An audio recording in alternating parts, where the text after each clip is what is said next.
Hello everyone and welcome to SM rankers YouTube channel. तो आज हम पढ़ेंगे आर्टिफिशियल इंटेलिजेंस का चैप्टर कंप्यूटर विज़न।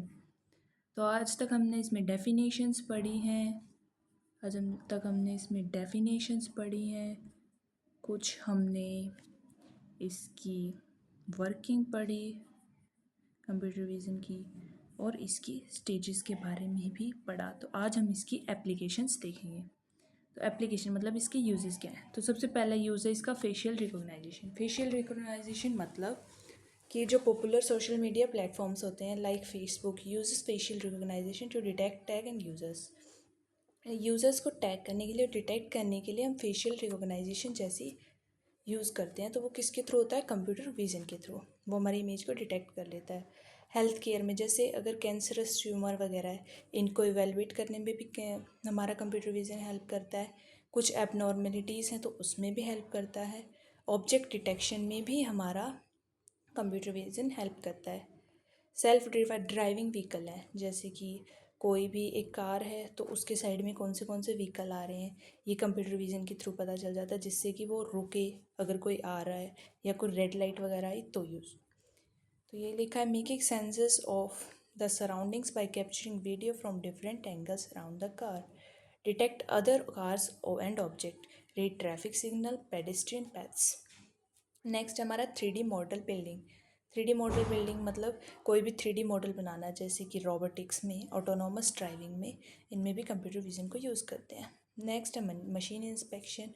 मशीन के डिफेक्ट्स को, फीचर्स को या कोई भी फ्लॉज हैं उनको डिटेक्ट करना, उसे हम मशीन इंस्पेक्शन कह देते हैं। नेक्स्ट है OCR मतलब ऑप्टिकल कैरेक्टर रिकॉग्नाइजेशन, जिसमें हम प्रिंटेड या हैंड रिटन टेक्स्ट को विजुअल डाटा से, जैसे कि इमेजेस या डॉक्यूमेंट्स हैं, उनसे एक्सट्रैक्ट करते हैं। नेक्स्ट है सर्वेलेंस मतलब CCTV कैमराज से कैसे हम फोटेज ले सकते हैं, कुछ सस्पिशियस बिहेवियर या डेंजरस ऑब्जेक्ट्स हैं उनको कैसे हम आइडेंटिफाई कर सकते हैं। नेक्स्ट है फिंगरप्रिंट रिकॉग्नाइज करना, जैसे कि हमारे मोबाइल्स में भी फिंगरप्रिंट रिकॉग्नाइज होता है, वो कंप्यूटर विज़न के थ्रू ही होता है। ये थी हमारी एप्लीकेशंस। कहाँ कहाँ यूज़ हुआ है हमारा? फेशियल रिकॉग्नाइजेशन में, हेल्थ केयर में, सेल्फ ड्राइविंग व्हीकल्स में, 3D मॉडल बिल्डिंग में, मशीन इंस्पेक्शन में भी, OCR में, सर्विलियंस और फिंगरप्रिंट रिकॉग्नाइजेशन में। नेक्स्ट है हमारे चैलेंजेस, मतलब इसको क्या क्या दिक्कत आती है। तो इसकी होगी एप्लीकेशंस। अब हम देखेंगे इसको क्या क्या दिक्कत आए। तो पहले हम देखते हैं रीजनिंग एंड एनालिटिकल इश्यूज़, मतलब रीजनिंग में इसको थोड़ी सी दिक्कत, मतलब रीजनिंग इसकी जो है, robust reasoning and analytical skills are essential for defining attributes within visual content. Visual content के अंदर जो भी attributes हैं उनको define करने के लिए robust reasoning या analytical skills required हैं। उन capabilities के बिना हम meaningful insights image से नहीं extract कर सकते। इसी वजह से जो effectiveness है इनकी ये भी limit हो जाती है। इसे हम कहते हैं हम reasoning and analytical issues।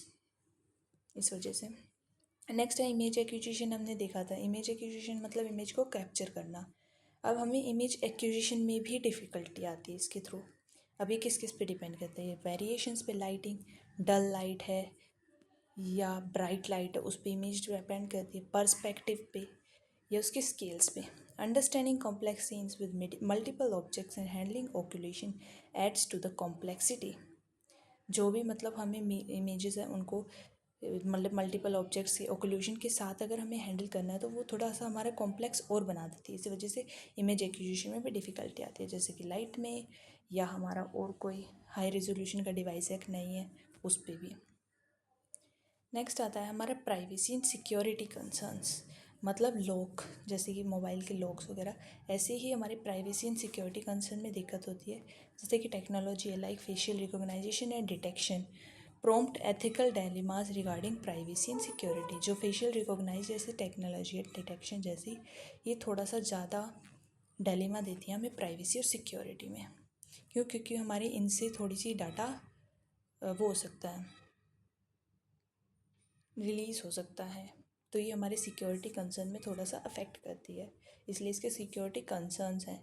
Next है हमारे पास डुप्लीकेट या फॉल्स कंटेंट भी आ सकता है कंप्यूटर विज़न की तरफ थ्रू, जिसमें मैलिशियस एक्टर्स एक्सप्लॉइट करते हैं image and video processing algorithms में, जिससे कि वो मिसलीडिंग या फ्रॉडुलेंट कंटेंट बना सके। ये हमारे 4 हमारे चैलेंजेस थे, जिसमें फर्स्ट था रीजनिंग एनालिटिकल इश्यूज़, मतलब रीजनिंग स्किल चाहिए, रोबस्ट एंड रीजनिंग स्किल चाहिए, नहीं तो वो इसकी इफेक्टिवनेस को कम कर देता है क्योंकि मीनिंगफुल इंसाइट्स नहीं निकाल पाता। हमें इमेज एक्विजिशन में भी डिफ़िकल्टी है, क्यों? क्योंकि हमें लाइटिंग वेरिएशंस, पर्सपेक्टिव और कोई कॉम्प्लेक्स सीन हम अंडरस्टैंड नहीं कर पाते। नेक्स्ट है प्राइवेसी एंड सिक्योरिटी कंसर्न पे भी इफ़ेक्ट करता है। कैसे? जो टेक्नोलॉजी होती हैं जैसे फेशियल रिकॉग्नाइजेशन वगैरह, उनके थ्रू। और डुप्लीकेट एंड फॉल्स कंटेंट, ये थे हमारे 4 चैलेंजेस। हमने एप्लीकेशन चैलेंजेस पढ़ लिए। अब हम इसका आगे का फ्यूचर देखते हैं कंप्यूटर विज़न का।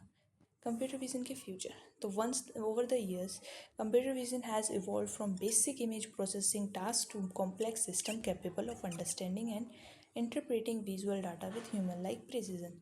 तो काफ़ी सालों से जो कंप्यूटर विज़न है वो एक बेसिक इमेज से कॉम्प्लेक्स सिस्टम कैपेबल बन चुका है, और ये आगे ही ऐसे बनेगा। From personalised health care diagnostic to immersive AR experience, personalised health care diagnostic से लेके AR जो एक्सपीरियंसेस होते हैं वहाँ तक इम्पैक्ट ऑफ जो कंप्यूटर साइंस है वो बहुत ज़्यादा प्रोफाउंड और फार रीचिंग हो गया है। By embracing innovation and fostering collaboration and prioritizing ethical consideration, we can unlock the full potential of computer vision and harness its transformative power for the benefit। जो हमारा कंप्यूटर विज़न है वो innovations के through, collaboration के through और ethical consideration के through और भी ज़्यादा वो बन सकता है, पोटेंशियली बन सकता है, और ये हमें ज़्यादा हेल्पफुल कर सकता है, ये ह्यूमन की तरह ही हेल्प कर सकता है आगे फ्यूचर में। तो इसका फ्यूचर एक बहुत ज़्यादा इनोवेटिव रहेगा। तो आज हमने पढ़ा इसके चैलेंजेस के बारे में, कंप्यूटर विज़न के एप्लीकेशंस के बारे में और इसके फ्यूचर के बारे में। तो चैलेंजेस में हमने 4 चैलेंज देखे, जिसमें रीजनिंग एनालिटिकल स्किल वाला आया, हमारा इमेज एक्विजिशन से रिलेटेड आया, सिक्योरिटी कंसर्न से आया, और हमारा 4th चैलेंज भी है। नेक्स्ट एप्लीकेशंस, तो एप्लीकेशंस ये हमें फेशियल रिकॉग्नाइजेशन में हेल्प करता है, OCR में हो गया, मेडिकल फील्ड में हो गया, ऐसे हमारे पास 8 एप्लीकेशंस हो गए इसके। और फ्यूचर है इसका कि ये जो अगर हम इसमें इनोवेशन करेंगे तो ये एक फुल पोटेंशियल के साथ हमें हेल्प कर सकता है। Thank you for watching my video, please like, subscribe and share my video if you like it.